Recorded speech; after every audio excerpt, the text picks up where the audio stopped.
नमस्कार, आप देख रहे हैं प्राइम टीवी। मैं हूं आपके साथ आरती तिवारी। बड़ी खबर का रुख करेंगे जो आपको बता दें कि एयर इंडिया का विमान जो आपको बता दें कि एक बार फिर से झटका देता हुआ नजर आया। बाली जा रही एयर इंडिया की फ्लाइट वापस लौट गई है। तो बड़ी अपडेट, बड़ी जानकारी। बाली के लिए कई इंटरनेशनल उड़ानें रद्द कर देने की जानकारी सामने आ रही है। इंडोनेशिया में ज्वालामुखी विस्फोट के बाद ये फैसला लेने की जानकारी सामने आती हुई नजर आ रही है कि आपको बता दें कि बाली जानी थी, लेकिन फिलहाल के लिए उसे रद्द करने का फैसला लिया गया। माउंट लेवोटोवी लॉकी में जो आपको बता दें कि ज्वालामुखी में विस्फोट की जानकारी सामने आई थी। 150 किलोमीटर दूर से देखा जा रहा राख का गुब्बार।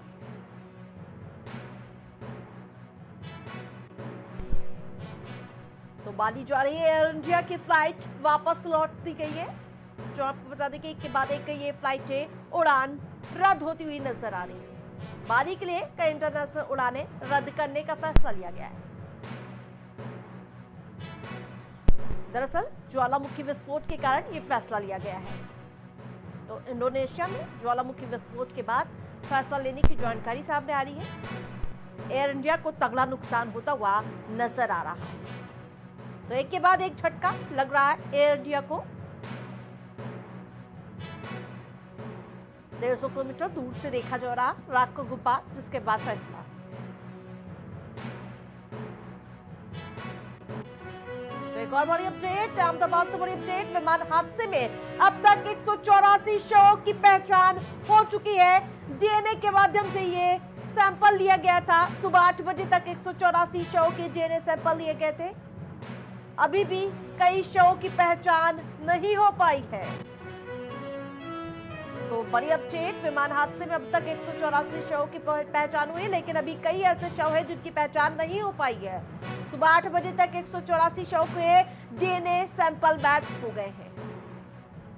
अभी भी कई शव ऐसे हैं जिनकी पहचान नहीं हो पाई है। आपको बता दें कि भीषण, दर्दनाक और हृदय विदारक जो हादसा हुआ था उसने सभी को झकझोर कर रख दिया था। स्थिति ऐसी हो गई थी कि लोगों के डीएनए के माध्यम से उनके शवों की पहचान की गई है, जिसमें आपको बता दें कि पूर्व मुख्यमंत्री भी शामिल थे। एक और बड़ी अपडेट अपने दर्शकों को बता दें, जहां इजरायल के रक्षा मंत्री का बड़ा बयान सामने आ चुका है। लगातार युद्ध विराम हो रहा है वहां पर, उन सब के बीच बड़ा बयान सामने आया। ईरान के परमाणु ठिकाने नष्ट किए जाएंगे। तो बड़ा बयान दिया गया है। दोनों ही तरफ से आर ये पार का माहौल देखने को मिल रहा है। इजरायली वायुसेना करेगी हमले। तो ये बड़ा बयान सामने आया। दोनों लगातार एक दूसरे पर प्रहार करने की तैयारी कर रहे हैं। तो 10 परमाणु ठिकाने निशाने पर है इजरायल। तो इजरायल का समर्थन पूरी दुनिया कर रही है। जहां G7 बैठक में भी ये साफ संदेश देने का प्रयास किया गया सभी देशों की ओर से कि इजरायल का समर्थन किया जाएगा। लेकिन उन सब के बीच ईरान लगातार एक के बाद एक विस्फोट कर रहा है। बैलिस्टिक मिसाइल से लगातार प्रहार कर रहा है। तो गोरखपुर से बड़ी अपडेट, मुख्यमंत्री योगी आदित्यनाथ के दौरे का आज दूसरा दिन था। जहां मुख्यमंत्री योगी आदित्यनाथ आज इसके बाद दिल्ली के लिए रवाना हो जाएंगे। इससे पहले सीएम ने पूजा अर्चना और गौ सेवा की। तो मुख्यमंत्री योगी आदित्यनाथ 2 दिवसीय दौरे पर थे। सीएम योगी ने इस दौरान जनता दर्शन कार्यक्रम लगाया। दूर दूर से फरियादी पहुंचे हुए थे। मुख्यमंत्री योगी आदित्यनाथ के जनता दर्शन कार्यक्रम में दूर दूर से फरियादियों की एक एक करके सभी की फरियाद मुख्यमंत्री योगी आदित्यनाथ सुनते हुए नजर आए। सीएम योगी ने सभी की फरियाद सुनी। तो इसके बाद मुख्यमंत्री योगी आदित्यनाथ दिल्ली के लिए रवाना हो चुके हैं। अधिकारियों को तुरंत निस्तारण के निर्देश भी इस दौरान दिए। पुलिस प्रशासन के आला अधिकारी इस दौरान मौके पर मुस्तैद नजर आए। तो एक और बड़ी अपडेट, जहां लगातार हम अपने दर्शकों को बता रहे हैं, जहां मुख्यमंत्री योगी आदित्यनाथ आज गोरखपुर दौरे पर थे, जहां उन्होंने कई कार्यक्रमों में शिरकत की। दूर दूर से फरियादी आए तो उनकी फरियाद सुनी। मथुरा से बड़ी अपडेट, बारिश के दौरान छत पर पानी भरा। छत पर भारी पानी भरने की जानकारी सामने आई।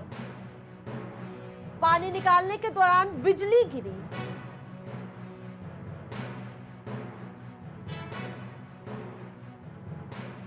बिजली की चपेट में आए व्यक्ति को सीपीआर दिया गया।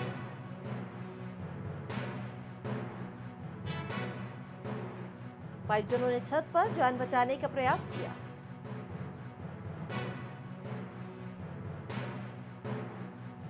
तो आकाशीय बिजली का कहर देखने को मिला। व्यक्ति को अस्पताल में डॉक्टर ने मृत घोषित कर दिया। तो आकाशीय बिजली के चपेट में आ गया। जहां आपको बता दें कि एक व्यक्ति बलराम सिंह की बिजली गिरने से मौत की जानकारी।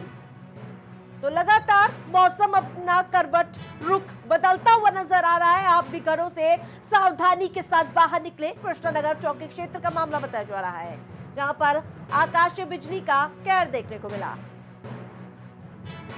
तो बारिश के दौरान छत पर पानी भरा था, उसे निकाल रहा था, उसी दौरान आकाशीय बिजली का कहर देखने को मिला। तो नोएडा से बड़ी अपडेट, एसी में आग लगने की घटनाएं लगातार बढ़ती हुई नजर आ रही है। तो आग के तांडव आपको दिखा रहे हैं। सेक्टर 36 पे मकान के अंदर भीषण आग लगने की जानकारी। मौके पर दमकल कर्मी मौजूद नजर आए। एसी में ब्लास्ट के बाद रूम में भीषण आग लगी। तो फायर ब्रिगेड की गाड़ियां मौके पर पहुंची।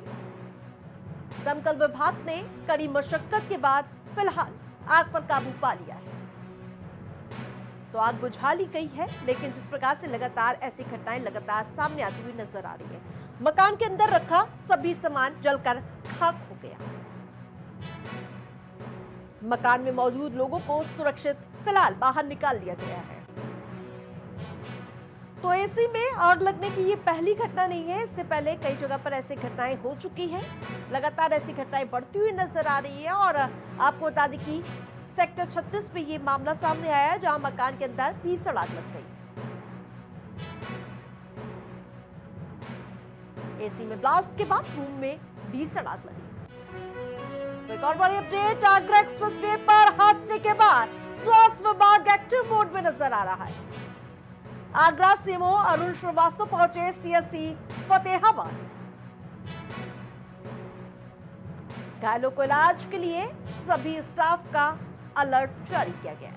यानी कि सभी स्टाफ को अलर्ट मोड पर रहने के निर्देश, सभी को बेहतर इलाज देने के डॉक्टरों के निर्देश। तेज रफ्तार बस ट्रक में घुसने से हादसा हुआ था। करीब 2 दर्जन से अधिक सवारियां घायल, 2 की मौत।